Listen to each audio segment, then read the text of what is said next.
ಹರಿ ಓಂ ಬಂಧುಗಳೇ, ನಮಸ್ಕಾರ. ನಾನು ನಿಮ್ಮ Mukundan Guruji. YouTube channel life 360. ನಮ್ಮ ಈ ಯೂಟ್ಯೂಬ್ ಚಾನಲ್ಲಿನ ಮೂಲ ಉದ್ದೇಶ, ಏಕಮೇವ ಉದ್ದೇಶವೇ ಸುಖಪ್ರಾಪ್ತಿ, ದುಃಖ ನಿವೃತ್ತಿ.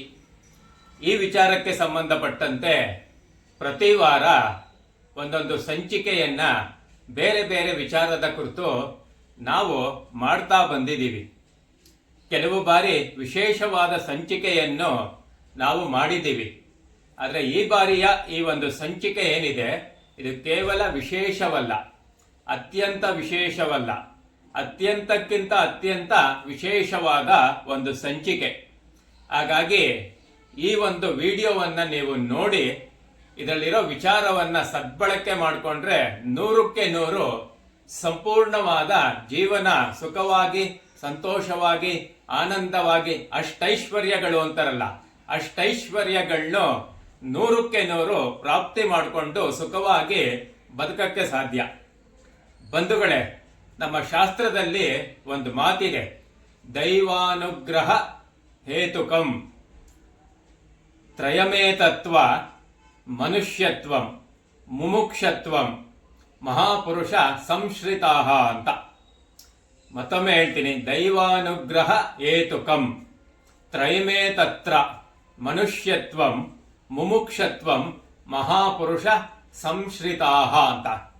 ಏನಪ್ಪ ಇದ್ರ ಅರ್ಥ ಅಂದ್ರೆ, ಮನುಷ್ಯನಿಗೆ ಈ 3 ಸಿಗಬೇಕಾದ್ರೆ ಆ ಒಂದು ದೈವದ ಅನುಗ್ರಹ ಇರ್ಬೇಕಂತೆ, ದೈವ ಕೃಪೆ ಇರ್ಬೇಕಂತೆ.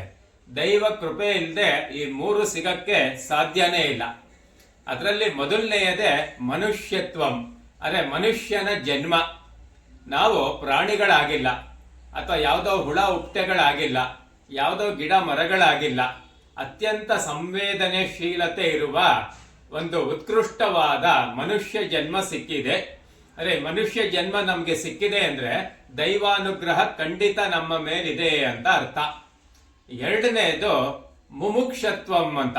ಮುಮುಕ್ಷತ್ವಂ ಅಂದ್ರೆ ಮನುಷ್ಯತ್ವ ಏನೋ ಸಿಕ್ಕಿದೆ, ಮನುಷ್ಯನ ಜೀವನದ ಉದ್ದೇಶವೇ ಮುಮುಕ್ಷತೆಯನ್ನ ಪಡ್ಕೊಳ್ಳುವಂಥದ್ದು. ಮುಮುಕ್ಷತ್ವಂ ಅಂದ್ರೆ ಮೋಕ್ಷದ ಮಾರ್ಗ ಅಂತ. ಮೋಕ್ಷದ ಮಾರ್ಗಕ್ಕೆ ಹೋಗಕ್ಕೆ ಮನುಷ್ಯನಿಗೆ ಮಾತ್ರ ಸಾಧ್ಯ, ಇನ್ಯಾವುದೇ ಜೀವಿ ಜಂತಿಗೂ ಸಾಧ್ಯವಿಲ್ಲ. ಆ ಮೋಕ್ಷದ ಮಾರ್ಗಕ್ಕೆ ನಮ್ಗೆ ಹೋಗ್ಬೇಕಾದ್ರೆ ಅದಕ್ಕೂ ದೈವದ ಅನುಗ್ರಹ ಇದ್ರೆ ಮಾತ್ರ ಸಾಧ್ಯ.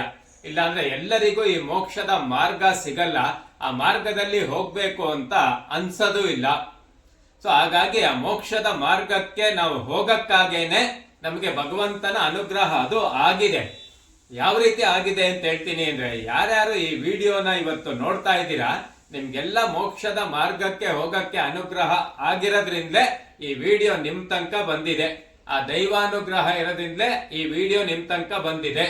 ಮೋಕ್ಷಕ್ಕೆ ಹೋಗಕ್ಕೆ ಇರುವ ಮಾರ್ಗ ಆಮೇಲೆ ನಿಮ್ಗೆ ಗೊತ್ತಾಗತ್ತೆ. ಮೂರನೇದೇನಪ್ಪ ಅಂದ್ರೆ ಮಹಾಪುರುಷ ಸಂಶ್ರಿತಾಹ ಅಂತ.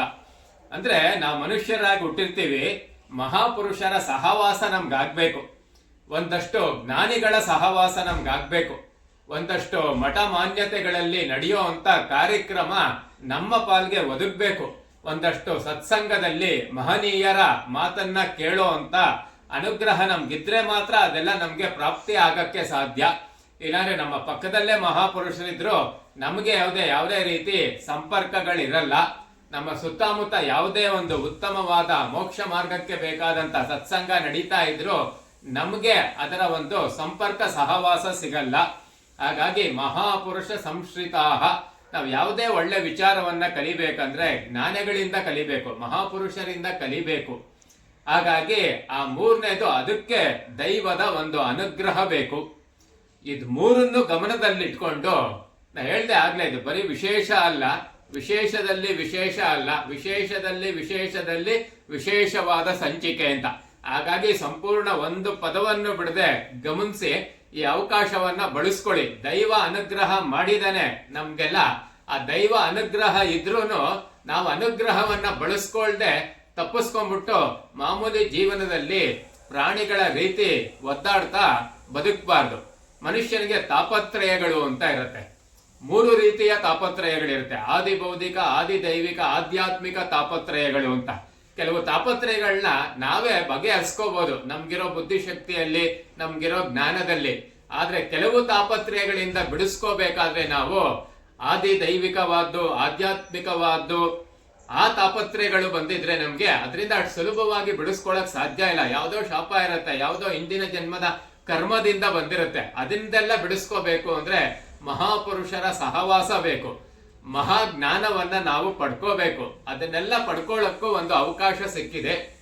ಈ ವಿಡಿಯೋವಿನ ಉದ್ದೇಶ ಏನಪ್ಪಾ ಅಂದ್ರೆ ಇದೆಲ್ಲ ಆಗಕ್ಕೆ ಬೇಕಾದಂತ ಒಂದು 3 ದಿವಸದ ವಿಶೇಷವಾದ, ವಿಶಿಷ್ಟವಾದ, ಅತ್ಯದ್ಭುತವಾದ ಅನುಭವಕ್ಕೆ ಸಂಬಂಧಪಟ್ಟಂತ ಒಂದು ಶಿಬಿರವನ್ನ ನಾವು ಆಯೋಜನೆ ಮಾಡಿದೀವಿ. ಅಲ್ಲಿ ಮಹಾಪುರುಷರ ಒಂದು ಸಂಗತ್ವ ನಿಮ್ಗೆ ಸಿಗಕ್ಕೆ ಸಾಧ್ಯ ಇದೆ. ಬೇಕಾದಷ್ಟು ಸಾಧನೆ ಮಾಡಿರೋಂತ ಗುರುಗಳು, ಜ್ಞಾನಿಗಳು ಅಲ್ಲಿ ನಿಮಗೆ ಮಾರ್ಗದರ್ಶನವನ್ನ ಕೊಡ್ತಾರೆ. ನಾನು ಆ ಗುಂಪಿನಲ್ಲಿ ಒಳಗೊಂಡಿರ್ತೀನಿ. ನಾನೇ ಈ ಒಂದು ಶಿಬಿರವನ್ನ ಆಯೋಜನೆ ಮಾಡಿರೋಂಥದ್ದು. ನಮ್ಮದೇ ಆದ ಆಶ್ರಮ, ಮೈಸೂರಿಂದ ಒಂದು 40 ಕಿಲೋಮೀಟರ್, ಬೇಗೂರು ಅಂತ. ಅಲ್ಲಿ ಇದೇ ತಿಂಗಳು ಶುಕ್ರವಾರ ಅಕ್ಟೋಬರ್ 31 ಅವತ್ತು 11 ಗಂಟೆಗೆ ನೀವು ಬರಬೇಕು. 11 ಗಂಟೆ ಒಳಗಡೆ ಶುರು ಆದ್ರೆ ಭಾನುವಾರ ಮಧ್ಯಾಹ್ನ ಊಟ ಆದ್ಮೇಲೆ ಮುಗಿಯುವಂತ ಒಂದು ಶಿಬಿರ. ಈ ಶಿಬಿರದಲ್ಲಿ ಭಾಗವಹಿಸಕ್ಕೆ ನಿಮ್ಗೆ ಭಗವಂತನ ಅನುಗ್ರಹ ಆಗಿದೆ. ಆ ದೈವಾನುಗ್ರಹ ಆಗಿರೋದ್ರಿಂದ ಈ ಒಂದು ವಿಡಿಯೋ ನಿಮ್ಗೆ ನೋಡಕ್ಕೆ ಅವಕಾಶವಾಗಿದೆ. ಇದನ್ನ ಎಷ್ಟು ಮಟ್ಟಿಗೆ ಬಳಸ್ಕೋತೀವಿ ಅನ್ನೋದು ನಮ್ಮ ಕೈಯಲ್ಲಿ ಇರುತ್ತೆ. ಮೂರನೇ ನೋಡಿ, ಮನುಷ್ಯನ ದೇಹದಲ್ಲಿ ಪಂಚ ಪ್ರಾಣಗಳು ಅಂತ ಇರುತ್ತೆ. ನಿಮ್ಗೆ ಯಾವ್ದೋ ಸಮಸ್ಯೆ ಆದಾಗ ಎದೆ ಭಾರ ಆಗತ್ತೆ, ಅಥವಾ ಹೊಟ್ಟೆಯಲ್ಲಿ ಏನೋ ಒಂಥರ ವಿಚಿತ್ರವಾದ ಅನುಭವ ಆಗತ್ತೆ, ಅಥವಾ ಕೆಲವರಿಗೆ ನನಗೆ ಆಗಾಗ ಕಾಲ್ ಜುಮ್ಮಿಡಿಯತ್ತೆ, ಕೈ ಜುಮ್ಮಿಡಿಯತ್ತೆ ಅಂತಾರೆ. ಕೆಲವು ಸರಿ ತಲೆ ಭಾರ ಆಗ್ತಾ ಇರುತ್ತೆ. ಶರೀರದಲ್ಲಿ ಯಾವುದೇ ಸಮಸ್ಯೆಗಳಿರಲ್ಲ ಅದರಲ್ಲೆಲ್ಲ. ಆ ಸಮಸ್ಯೆಗಳು ಯಾವುದಕ್ಕೆ ಅಂದ್ರೆ ನಮ್ಮ ಜೀವನದಲ್ಲಿರುವ ಹಲವಾರು ನೋವುಗಳಿಂದ, ಹಲವಾರು ದುಃಖಗಳಿಂದ, ಹಲವಾರು ತಾಪತ್ರಯಗಳಿಂದ ಅದು ಮನಸ್ಸಿಗೆ ಸಂಬಂಧಪಟ್ಟಂತ ಸಮಸ್ಯೆ. ನಮ್ಮ ಶರೀರದಲ್ಲಿರುವ ಪಂಚ ಪ್ರಾಣಗಳು 5 ಕಡೆ ಇರುತ್ತೆ. ಆ ಜಾಗದಲ್ಲಿ ಆ ಒಂದು ಸಮಸ್ಯೆಯ ಭಾವನೆ ಸೇರ್ಕೊಂಡಿರೋದ್ರಿಂದ ನಮ್ಗೆ ಈ ರೀತಿ ಎದೆ ಭಾರ ಆಗುವಂಥದ್ದು, ಅಥವಾ ಯಾವುದೋ ವಿಚಾರಕ್ಕೆ ಭಯ ಆಗಿ ನಡ್ಗೋವಂಥದ್ದು, ಅಥವಾ ಹೊಟ್ಟೆ ಒಳಗೆ ಏನೋ ವಿಚಿತ್ರವಾದ ಅನುಭವ ಆಗುವಂಥದ್ದು, ಕಾಲ್ ಜುಮ್ಮಿಡಿಯೋದು, ತಲೆ ಭಾರ ಆಗುವಂಥದ್ದು, ಈ ರೀತಿದೆಲ್ಲ ಆಗ್ತಾ ಇರುತ್ತೆ. ಯಾವುದೇ ಔಷಧಿಯಿಂದ ಗುಣಪಡಿಸಕ್ಕೆ ಸಾಧ್ಯನೇ ಇಲ್ಲ ಇದನ್ನೆಲ್ಲ. ಯಾಕಂದ್ರೆ ಇದು ಶರೀರಕ್ಕೆ ಸಂಬಂಧಪಟ್ಟಿದ್ದಲ್ಲ, ನನ್ನ ಜೀವನದಲ್ಲಿ ಹಾಗೂ ಹೋಗುವ ಘಟನೆಗಳಿಂದ ನನ್ಗಾಗ್ತಾ ಇರೋ ಸಮಸ್ಯೆ. ಅದರಿಂದ ಹೊರಗಡೆ ಬರ್ಬೇಕಾದ್ರೆ ಬಹಳ ಅದ್ಭುತವಾಗಿ ನಮ್ಮ ಉಪನಿಷತ್ತಲ್ಲಿ ಪ್ರಾಣಾಯಾಮ ಯಜ್ಞ ಅನ್ನೋ ವಿಚಾರವನ್ನ ತಿಳಿಸಲಾಗಿದೆ. ಆ ಪ್ರಾಣಾಯಾಮ ಯಜ್ಞ ಬಹಳ ವಿಶೇಷವಾದ, ಬಹಳ ವಿಶಿಷ್ಟವಾದ.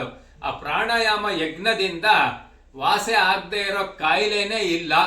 ಎಂತ ಜಟಿಲವಾದ ಕಾಯಿಲೆ ಆದ್ರೂ, ದೇಹಕ್ಕೆ ಸಂಬಂಧಪಟ್ಟಂತ ಕಾಯಿಲೆ ಆಗಿರ್ಬೋದು, ಮನಸ್ಸಿಗೆ ಸಂಬಂಧಪಟ್ಟಂತ ಕಾಯಿಲೆ ಆಗಿರ್ಬೋದು, ನಮ್ ಜೀವನದಲ್ಲಿ ಏನೋ ಆಗ್ಬೇಕು ಆಗ್ತಾ ಇಲ್ಲ ಅನ್ನೋದ್ರ ಬಗ್ಗೆ ಇರ್ಬೋದು, ಕರ್ಮಕ್ಕೆ ಸಂಬಂಧಪಟ್ಟಿದ್ದಿರ್ಬೋದು, ಎಲ್ಲವನ್ನ ಸಂಪೂರ್ಣವಾಗಿ ನಾಶ ಮಾಡೋ ಶಕ್ತಿ ಇದೆ ಈ ಪ್ರಾಣಾಯಾಮ ಯಜ್ಞ ಅನ್ನೋದಕ್ಕೆ.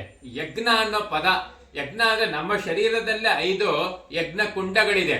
ಆ 5 ಯಜ್ಞ ಕುಂಡಗಳಿಗೆ ನಾವು ನಮ್ಮ ಉಸಿರನ್ನ ಅರ್ಪಿಸುವಂತದ್ದು. ಇದೊಂದು ವಿಶೇಷವಾದ, ಇದನ್ನ ಈ ಶಿಬಿರದಲ್ಲಿ ನಿಮಗೆ ಕಲಿಸಲಾಗತ್ತೆ. ಬಹಳ ವಿರಳವಾದ, ವಿಶಿಷ್ಟವಾದ. ಜೊತೆಗೆ ನಾವು ಬೇರೆಯವ್ರ ಜೊತೆ ಬದುಕಬೇಕು ಜೀವನದಲ್ಲಿ. ನಮ್ಗೆ ಅರ್ಥವಾಗ್ತಾ ಇರಲ್ಲ, ಅವ್ರು ಯಾಕೆ ಈ ರೀತಿ ನಡ್ಕೋತಾರೆ, ಇವ್ರು ಯಾಕೆ ಈ ರೀತಿ ನಡ್ಕೋತಾರೆ ಅನ್ನೋ ಸಾಕಷ್ಟು ಪ್ರಶ್ನೆಗಳಿರುತ್ತೆ ನಮ್ಮಲ್ಲಿ. ಬೇರೆಯವ್ರನ್ನ ನಾವು ಅರ್ಥ ಮಾಡ್ಕೋಬೇಕು ಸುಲಭವಾಗಿ. ಅರ್ಥ ಮಾಡ್ಕೋಬೇಕಾದ್ರೆ ಅವ್ರು ಯಾಕೆ ಈ ರೀತಿ ಅನ್ನೋದು ನಮಗ್ ಗೊತ್ತಾಗೋದ್ರೆ ಅವ್ರ ಜೊತೆ ಯಾವ ರೀತಿ ನಡ್ಕೋಬೇಕು ಅನ್ನೋದು ನಮಗ್ ಗೊತ್ತಾಗತ್ತೆ. ಇದು ಬಹಳ ವಿಶಿಷ್ಟವಾದ, ವೈಜ್ಞಾನಿಕವಾದ ನಮ್ಮ ಋಷಿ ಮುನಿಗಳ ಒಂದು ಮನಃಶಾಸ್ತ್ರ. ಇದನ್ನೇ ಕಲರ್ ಮೈಂಡ್ ಥೆರಪಿ ಅಂತ ಕರಿತೀವಿ. ಅದ್ರ ಮೂಲಕ ನಾವು ಯಾರನ್ನೇ ಬೇಕಾದ್ರೂ ಸುಲಭವಾಗಿ ಅರ್ಥೈಸ್ಕೊಂಡ್ಬಿಡ್ಬೋದು. ಇದೆಲ್ಲ ಬಹಳ ಗೌಪ್ಯವಾದ ವಿಚಾರ. ಅಷ್ಟು ಸುಲಭವಾಗಿ ಯಾವುದೇ ಪುಸ್ತಕದಲ್ಲೂ ಹೊರಗಡೆ ಸಿಗದೆ ಇರುವಂತದ್ದು. ಈ ವಿಚಾರವನ್ನು ಇಲ್ಲಿ ನಾವು ಕಲಿತೀವಿ. ಜೊತೆಗೆ ಹಿಂದಿನ ಜನ್ಮದಿಂದ ಎಷ್ಟೊಂದು ಕರ್ಮಗಳು ನಮ್ಗೆ ಈ ಜನ್ಮದಲ್ಲಿ ನಮಗ್ ಬಾಧಿಸ್ತಾ ಇರುತ್ತೆ. ನಾವೆಷ್ಟೇ ಪ್ರಯತ್ನ ಪಟ್ರು ಆ ಗಂಟು ನಮ್ನ ಕೆಳಗಡೆ ಎಳಿತಾ ಇರುತ್ತೆ, ನಮ್ ಮೇಲೋಗಕ್ಕೆ ಬಿಡ್ತಾ ಇರಲ್ಲ. ಹಾಗಾಗಿ ಆ ಕರ್ಮದ ಗಂಟನ್ನ ಬಿಡಿಸ್ಕೊಳ್ಬೇಕು. ಆ ಕರ್ಮದ ಗಂಟನ್ನ ಯಾವ ರೀತಿ ಬಿಡಿಸ್ಕೊಳ್ಳೋದು, ಒಂದ್ಸರಿ ಆ ಗಂಟನ್ನ ಬಿಡಿಸ್ಕೊಂಡ್ರೆ ನಾವು ರಾಕೆಟ್ ಏರ್ದಂಗೆ ಏರ್ಬೋದು ಯಾವುದೇ ಕ್ಷೇತ್ರದಲ್ಲೂ. ಆ ಒಂದು ತಂತ್ರವನ್ನ ಇದರಲ್ಲಿ ನಮ್ಗೆ ಕಲಿಯಕ್ಕೆ ಸಾಧ್ಯವಾಗತ್ತೆ. ನೋಡಿ, ಮನುಷ್ಯ ಆರೋಗ್ಯವಾಗಿರ್ಬೇಕು, ನಮ್ಮ ಆಯಸ್ಸು ಪೂರ್ಣ ಪ್ರಮಾಣದಲ್ಲಿ ನಾವು ಬದುಕಬೇಕು, ಭಗವಂತ ಅನುಗ್ರಹಿಸಿರೋ ಅಂತ ಆಯಸ್ಸು ಪೂರ್ಣವಾಗಿ ನಮಗೆ ಸಿಗಬೇಕು. ಅರೆ ಈ ಕಾಲದಲ್ಲಿ ಆಗ್ತಾ ಇಲ್ಲ, ಅಕಾಲ ಮೃತ್ಯುವನ್ನ ನೋಡ್ತಾ ಇದೀವಿ. ಸಣ್ಣ ಸಣ್ಣ ವಯಸ್ಸಿಗೆ ಜನ ಸಾಯ್ತಾ ಇದ್ದಾರೆ. ಅದಕ್ಕೇನೆ ಏಜ್ ರಿವರ್ಸಿಂಗ್ ಟೆಕ್ನಿಕ್ ಅಂತ ಕರಿತೀವಿ. ಜೊತೆಗೆ ಮನುಷ್ಯ ತನ್ನನ್ನ ತಾನು ಯಾವ ರೀತಿ ಯೌವನವಾಗಿ ಇಟ್ಕೋಬಹುದು ಎಷ್ಟೇ ವಯಸ್ಸಾದ್ರೂ, ಈ ಟೆಕ್ನಿಕ್ ಎಲ್ಲ ನಾವು ಇಲ್ಲಿ ಕಲಿಯಕ್ಕೆ ಸಾಧ್ಯವಾಗತ್ತೆ. ನಮ್ಮ ಋಷಿಮುನಿಗಳ ಒಂದು ತಂತ್ರ ಇದು ನೋಡಿ. ಆಗ ಸಾವಿರಾರು ವರ್ಷ ಬದುಕೋ ಶಕ್ತಿ ಇತ್ತು ಮನುಷ್ಯನಿಗೆ, ಆರೋಗ್ಯವಾಗಿ ಬದುಕೋ ಶಕ್ತಿ ಇತ್ತು. ಇದನ್ನ ನಾವು ಇಲ್ಲಿ ಕಲಿತೀವಿ. ನೀವು ಜಪಾನ್ ದೇಶವನ್ನ ಉದಾಹರಣೆಗೆ ತಗೊಂಡ್ರೆ ಅಲ್ಲಿ 100 ವರ್ಷ ದಾಟಿರೋರು ಇಡೀ ವಿಶ್ವದಲ್ಲೇ ಅತ್ಯಂತ ಹೆಚ್ಚಿನ ಜನ ಇರುವಂತದ್ದು ಜಪಾನಲ್ಲಿ. 125 ವರ್ಷ, 140 ವರ್ಷ ಅಲ್ಲಿ ಜನ ಬದುಕ್ತಾರೆ. ಬರೀ ಸುಮ್ಮನೆ ಬದುಕಲ್ಲ, 115, 120 ವಯಸ್ಸಿನ ವೃದ್ಧರು ಸೈಕಲ್ ಹೊಡಿತಾರೆ ಅವರು. ಸೊ ಹಾಗಾಗಿ ಈಕಿ ಗೈ ಅಂತೀವಿ. ಆ ಜಪಾನಿಯರು ಯಾಕೆ ದೀರ್ಘವಾಗಿ ಬದುಕ್ತಾರೆ, ಇದ್ರ ಬಗ್ಗೆ ಬಹಳ ಅಧ್ಯಯನ ನಡೆದಿದೆ. ಅವರ ಜೀವನ ಶೈಲಿ ಏನು, ಅದನ್ನೆಲ್ಲ ತಿಳ್ಕೊಂಡು ನಾವು ಅಳವಡಿಸುವ ಮೂಲಕ ನಾವು ಒಂದು 20-25 ವರ್ಷ ನಮ್ಮ ಆಯಸ್ಸನ್ನ ವೃದ್ಧಿ ಮಾಡ್ಕೋಬಹುದು, ಜೊತೆಗೆ ಆರೋಗ್ಯವನ್ನು ವೃದ್ಧಿ ಮಾಡ್ಕೋಬಹುದು. ಈ ತಂತ್ರಗಳನ್ನು ಇಲ್ಲಿ ಕಲಿಸಲಾಗತ್ತೆ ನೋಡಿ. ಜೊತೆಗೆ ನಾವೆಲ್ಲ ಈಗ ಮೊಬೈಲು, ಟಿವಿ, ಫೇಸ್ಬುಕ್ ಇದ್ರೊಳಗೆ ಕಾಲ ಕಳೀತಾ ಇದೀವಿ. ಎಲೆಕ್ಟ್ರಾನಿಕಲಿ ಕನೆಕ್ಟ್ ಆಗಿದ್ದೀವಿ, ಎಮೋಷನಲಿ ಕನೆಕ್ಟ್ ಆಗಿಲ್ಲ, ಫಿಸಿಕಲಿ ನೇಚರ್ ಜೊತೆ ಕನೆಕ್ಟ್ ಆಗಿಲ್ಲ. ನಾವು ಸಣ್ಣ ವಯಸ್ಸಲ್ಲಿ ಗೋಲಿ ಆಡ್ತಾ ಇದ್ವಿ, ಬುಗ್ರಿ ಆಡ್ತಾ ಇದ್ವಿ, ಬೀದಿಲಿ ಹೋಗಿ ಕ್ರಿಕೆಟ್ ಆಡ್ತಾ ಇದ್ವಿ. ಅದೆಲ್ಲ ಈಗ ಮರೀಚಿಕೆ ಆಗೋಗಿದೆ. ನಮ್ಮ ಆಶ್ರಮದಲ್ಲಿ ಇದಕ್ಕೆಲ್ಲ ಒಂದು ವ್ಯವಸ್ಥೆ ಇದೆ. ದೇಸಿ ಆಟಗಳು ಅಂತೀವಿ, ವಿವಿಧವಾದ ಆಟವನ್ನ ಆಡ್ತಾ ನಾವು ಕಾಲ ಕಳೆಯುವಂಥದ್ದು. ಜೊತೆಗೆ ಅಳುಗುಳ್ಳಿ ಮನೆ ಆಡುವಂಥದ್ದು, ಚೌಕಾಬಾರ, ಪಗಡೆ, ಇದ್ರದೆಲ್ಲ ಒಂದು ವ್ಯವಸ್ಥೆ ಇದೆ. ದೇಶಿ ಆಟಕ್ಕೆ ಸಂಬಂಧಪಟ್ಟಂತ ಒಂದು ಸೆಷನ್ ಇಲ್ಲಿ ಇರುತ್ತೆ. ನಾವು ಸುಖವಾಗಿ ಅದನ್ನ ನಾವು ಏನು ಆಡಿ ಮರ್ತು ಕಳ್ಕೊಂಡ್ಬಿಟ್ಟಿದೀವಿ, ಆ ಸುಖವನ್ನ ಮತ್ತೆ ಪಡೆಯಕ್ಕೆ ಅವಕಾಶ. ನೇಚರ್ ವಾಕ್ ಅಂತೀವಿ, ಪ್ರಕೃತಿಯಲ್ಲಿ ನಡೆಯುವಂಥದ್ದು, ಪ್ರಕೃತಿಯಲ್ಲಿ ಸಣ್ಣ ಟ್ರೆಕ್ಕಿಂಗ್ ಮಾಡುವಂಥದ್ದು, ಜೊತೆಗೆ ವಿಶೇಷವಾದ ವಿಶಿಷ್ಟವಾದ ಮುದ್ರೆಗಳನ್ನ ನಾವು ಕಲಿಯುವಂಥದ್ದು. ಸೊ ಈ ರೀತಿದೆಲ್ಲ ಇದೆ. ಭಗವಾನ್ ಓಶೋ ಅಂತ ಹೆಸರು ಕೇಳಿರ್ತೀರ. ನಮ್ಮ ಭಾರತ ದೇಶದಲ್ಲಿ ಅವ್ರಿಗಿರೋ ಒಂದು ಮೆದುಳಿನ ಶಕ್ತಿಯನ್ನ ಅತ್ಯಂತ ಹೆಚ್ಚಿನ ಪ್ರಮಾಣದಲ್ಲಿ ಉಪಯೋಗಿಸದಂತ ಮನುಷ್ಯ ಓಶೋ ರಜನೀಶ್ ಅಂತ ಕರೀತಾರೆ. ಅವರ ಜ್ಞಾನ ಅತ್ಯದ್ಭುತ. ಅವರ ಜ್ಞಾನಕ್ಕೆ ಸಮಾನ ಆದವರು ಅವ್ರ ಕಾಲದಲ್ಲಿ ಯಾರೂ ಇರಲಿಲ್ಲ. ಈಗಲೂ ಬಹಳ ಕಮ್ಮಿ ಜನ. ಅವರು ವಿಶೇಷವಾದ ಧ್ಯಾನಗಳನ್ನ ಉಣಬಡಿಸಿದ್ದಾರೆ. ಎಕ್ಸ್ಟ್ರಾರ್ಡನರಿ ಮೆಡಿಟೇಷನ್ಸ್ ಇದೆ. ಅದಕ್ಕೆ ಸಂಬಂಧಪಟ್ಟಂತ ಸೆಷನ್ ಇರುತ್ತೆ. ಅದರಲ್ಲಿ ಒಂದು 30 ವರ್ಷ 40 ವರ್ಷ ಅನುಭವ ಇರುವವರು ಬಂದು ಇದನ್ನ ನಮಗೆ ಮಾಡಿಸ್ತಾರೆ. ಸೊ ಇದನ್ನೆಲ್ಲ ಪಡ್ಕೊಳ್ಳಕ್ಕೆ ನಿಮಗೆ ಅತ್ಯಂತವಾದ ಒಂದು ಅವಕಾಶವಿದೆ. ಇಲ್ಲಿ 3 ದಿವಸದ ಶಿಬಿರ, ಇಡೀ ಲೈಫ್ ಟೈಮ್ ಬೆನಿಫಿಟ್ ಇರುತ್ತೆ, ಲೈಫ್ ಟೈಮ್ ಗ್ಯಾರಂಟಿ ಇರುತ್ತೆ. ಹಾಗಾಗಿ ನಾವು ಆಗಾಗ ನಮ್ಮ ಸ್ಕೂಟರ್ ಸರ್ವಿಸಿಂಗ್ ಮಾಡ್ತೀವಿ, ನಮ್ಮ ಕಾರ್ನ ಸರ್ವಿಸಿಂಗ್ ಮಾಡಿಸ್ತೀವಿ. ಆದ್ರೆ ನಮ್ಮ ಜೀವನವನ್ನ ಸರ್ವಿಸಿಂಗ್ ಮಾಡಿಸ್ಬೇಕು. ಮನಃಶುದ್ಧಿ, ದೇಹ ಶುದ್ಧಿ, ಚಿತ್ತಶುದ್ಧಿ, ಆತ್ಮಶುದ್ಧಿ ಆಗ್ಬೇಕು. ಆಗಾಗ ಅದನ್ನ ನಾವು ಶುದ್ಧಿ ಮಾಡ್ಕೋಬೇಕು. ಶುದ್ಧಿ ಮಾಡ್ಕೊಳ್ಳಕ್ಕೆ ಸಮಯವಿಲ್ಲ, ಲೌಕಿಕ ಜಗತ್ತಲ್ಲಿ ತೊಡಕೊಂಡ್ಬಿಟ್ಟಿದೀವಿ. ಆ 4 ಸಂಪೂರ್ಣವಾಗಿ ಶುದ್ಧಿ ಆಗಕ್ಕೆ ಬೇಕಾದಂತ ಕ್ರಿಯೆ. ಇಂಥ ವಿಶಿಷ್ಟವಾದ ಒಂದು ಅವಕಾಶ ನಿಮಗಿದೆ. ಈ ಒಂದು ಶಿಬಿರದಲ್ಲಿ ಭಾಗವಹಿಸುವ ಮೂಲಕ ಜೀವನವನ್ನ ಪರಿವರ್ತನೆ ಮಾಡ್ಕೊಳ್ಳಿ. ನೀವು ಉಳ್ಕೊಳ್ಳಕ್ಕೆ ವ್ಯವಸ್ಥೆ ಆಗ್ಲಿ, ಊಟದ ವ್ಯವಸ್ಥೆ ಆಗ್ಲಿ, ಯಾವುದೇ ವ್ಯವಸ್ಥೆಯಲ್ಲಿ ಯಾವುದು ಗುಲಗಂಜಿ ಮಾತ್ರವೂ ಕೊರತೆ ಇರುವುದಿಲ್ಲ. ನಿಮ್ಮ ಮನೆಯಲ್ಲಿ ಎಷ್ಟು ಕಂಫರ್ಟ್ ಇರ್ತೀರೋ ಅದಕ್ಕಿಂತ ಒಂದು ಮಟ್ಟ ಹೆಚ್ಚಿನ ಕಂಫರ್ಟು ನಮ್ಮ ಆಶ್ರಮದ ವಾತಾವರಣದಲ್ಲಿ ನಿಮಗೆ ಇರಕ್ಕೆ ಸಾಧ್ಯ. ಹಾಗಾಗಿ ಈ ಅವಕಾಶವನ್ನ ಸದ್ಬಳಕೆ ಮಾಡ್ಕೊಳ್ಳಿ. ಫೀಸು ಅತ್ಯಂತ ಕಮ್ಮಿ ಇದೆ. 3 ದಿವಸ ಊಟ, ತಿಂಡಿ, ಉಳ್ಕೊಳ್ಳೋ ವ್ಯವಸ್ಥೆ, ನಿಮಗೆ ಮಧ್ಯ ಸ್ನ್ಯಾಕ್ಸ್ಗಳು, ಕಾಫಿ, ಟೀ ಅಥವಾ ಎಲ್ಲ ಸೇರಿ ಬರೀ 5,555 ರೂಪಾಯಿ ಇರುತ್ತೆ. ನೀವು 3 ದಿವಸ ಎಲ್ಲೋ ಹೊರಗೋಗ್ಬಿಟ್ಟು ಯಾವುದೋ ಒಂದು ಹೋಮ್ ಸ್ಟೇಲೋ ರಿಸಲ್ಟ್ ಎಲ್ಲೋ ಉಳ್ಕೋಬೇಕು ಅಂದ್ರೆ 10-15 ಸಾವಿರ ಖರ್ಚಾಗತ್ತೆ. ಹಾಗಾಗಿ ಕೇವಲ 5,555 ರೂಪಾಯಿಯಲ್ಲಿ ನಿಮಗೆ ಇಡೀ ಜೀವನ ಪರಿವರ್ತನೆ ಆಗುವಂಥದ್ದು. ಯಾವುದೇ ಗೊಂದಲ ಇರಲಿ, ಎಂಥ ಜಟಿಲವಾದ ಸಮಸ್ಯೆ ಇರಲಿ, ಶಾರೀರಿಕ ಕಾಯಿಲೆ ಇರಲಿ, ಎಲ್ಲವನ್ನ ಇಲ್ಲಿ ಬಿಟ್ಟು ಮರೆತು ನೀವು ಆಚೆ ಹೋಗ್ತೀರಾ. ಈ ಅವಕಾಶವನ್ನ ಬಳಸ್ಕೊಳ್ಳಿ. ನಮ್ಮ ನಂಬರು ನಿಮಗೆ ಅಲ್ಲಿ ಕೊಡಲಾಗತ್ತೆ. ಸೊ ಆ ನಂಬರ್ಗೆ ನೀವು ಫೋನ್ ಪೇನೋ ಗೂಗಲ್ ಪೇನೋ ಮಾಡಿ ನಿಮ್ಮನ್ನ ರಿಜಿಸ್ಟ್ರೇಷನ್ ಮಾಡ್ಕೊಳ್ಳಿ. ಇದಕ್ಕೆ ಯಾವುದೇ ವಯೋಮಿತಿ ಇಲ್ಲ. 15 ವರ್ಷದಿಂದ 85 ವಯಸ್ಸಿನವ್ರ ತನಕ ಬರ್ಬೋದು. ನಾವು ಆಗಸ್ಟ್ ತಿಂಗಳಲ್ಲಿ ಕಾರ್ಯಾಗಾರ ಮಾಡಿದ್ವಿ, ಅದರಲ್ಲಿ ಭಾಗವಹಿಸಿದವರ ಒಂದು ಅನಿಸಿಕೆ ಅದನ್ನೆಲ್ಲ ಇದರಲ್ಲೇ ಕಳಿಸಲಾಗತ್ತೆ. ಗಮನಿಸಿ, ಆದಷ್ಟು ಇದನ್ನ ಹೆಚ್ಚು ಸಂಖ್ಯೆಯಲ್ಲಿ ಫಾರ್ವರ್ಡ್ ಮಾಡಿ. ಈ ಅವಕಾಶವನ್ನ ಬಳಸ್ಕೊಳ್ಳಿ. ಏನೋ ವಿಡಿಯೋ ಬಂತು, ಯಾರೋ ಏನೋ ಮಾತಾಡಿದ್ರು, ಈ ತರ 1000 ವಿಡಿಯೋ ನೋಡಿದ್ದೀವಿ ಅಂತ ಮಿಸ್ ಮಾಡ್ಕೋಬೇಡಿ.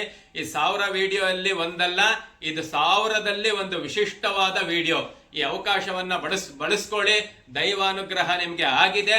ಆ ಅನುಗ್ರಹವನ್ನ ಪಕ್ಕದಲ್ಲಿ ಇಟ್ಬಿಡ್ಬೇಡಿ. ಸೊ ಈ ಒಂದು ಶಿಬಿರದಲ್ಲಿ ಭಾಗವಹಿಸುವ ಮೂಲಕ ನಿಮ್ಮ ಜೀವನವನ್ನ ಸಂಪೂರ್ಣವಾಗಿ ಪರಿವರ್ತನೆ ಮಾಡ್ಕೊಳ್ಳಿ. ನಿಮ್ಗೆಲ್ಲ ಒಳ್ಳೇದಾಗ್ಲಿ. ಆ ಭಗವಂತ ನಿಮ್ಗೆ ಅಷ್ಟೈಶ್ವರ್ಯಗಳನ್ನ ಕೊಡ್ಲಿ. ಅಷ್ಟೈಶ್ವರ್ಯಗಳು ಪಡೆಯುವಂತ ವಿಧಾನ ನಮ್ಮ ಈ ಸಮೃದ್ಧ ಜೀವನ ಅಂತ ಈ ಒಂದು ಶಿಬಿರದ ಹೆಸರು. ಈ ಒಂದು ಶಿಬಿರದಲ್ಲಿ ನಿಮಗೆ ಸಿಗತ್ತೆ. ಆದಷ್ಟು ಸಬ್ಸ್ಕ್ರೈಬ್ ಮಾಡಿ, ಶೇರ್ ಮಾಡಿ, ಆದಷ್ಟು ನಿಮ್ಮ ಅಭಿಪ್ರಾಯ ತಿಳಿಸ್ಕೊಡಿ. ನಿಮಗೆಲ್ಲ ಒಳ್ಳೆಯದಾಗಲಿ. ಹರಿ ಓಂ ನಮಸ್ತೆ.